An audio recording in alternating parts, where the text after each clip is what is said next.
حضرتك عملت كده وانت حضرتك عملت ايمن عملت كده؟ ما كنتش موجوده انت اجازه احيانا. لا هي مش موجوده. لا لا وهي يعني مش موجوده عشان نسمع بعض مش موجوده او تعبانه. اسمع استاذ ايمن مش موجوده او تعبانه. مش موجوده او تعبانه. استاذ جو عادي جدا طبعا، حصل كتير جدا. حصل كتير. وليد بيحصل في حالات الوضع. ايه المشكله لما اشارك في حاجه في البيت؟ استاذ ايزين مشاركه عادي. عملت ولا ما عملتش نادرا؟ شكلك ما عملتش. لا اي حد استاذ احمد ما حصلش. كلهم رجاله سويه. مش عيب. عمل يا استاذ ريم كده معاكي؟ دايما ما تقولوش قدامي. مش عيب. لا مش عيب، ده مشاركه. لما يكون ضوء ضوء انا اول ما اتجوزت كانت غساله عاديه كان ضوء ما شاء الله عشان تربوا الولاد توأم. يعني هي لازم تفرغ ليها. انا محب ليها.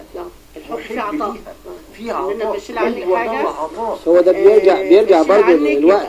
يعني الوقت اللي الراجل فيه واحد بيشتغل شغلانتين وثلاثه ما بيسمحش ان هو يبقى عنده وقت يعني طول عمري اشتغل شغلتين وثلاث شغلات. والحب بينهم، لو في حب الواحد هي فعلا دي مش قاعده، هي دي طب انا عايزه اسالكم سؤال. ممكن تختلف شغلانه عن شغلانه بالنسبه للراجل؟ يعني مثلا نفترض في رجل بيبقى تعبه صعب جدا، واحد بيشتغل مثلا في مصنع وقدام نار وقدام ارهاق ودوشه، في ضابط، هل مبرر ان يجي يقول لي دي شغلته صعبه لازم تستحمليه، ولا بصرف النظر عن الانواع حضرتك بتشتغل ايه؟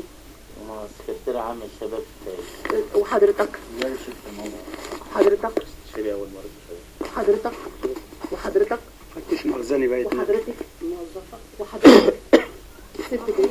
يعني اختلاف انواع المهن ممكن تدي مساحه لزوج يعمل، لانه مثلا جه ظهريه واتغدى وريح، وممكن زوج تاني واقف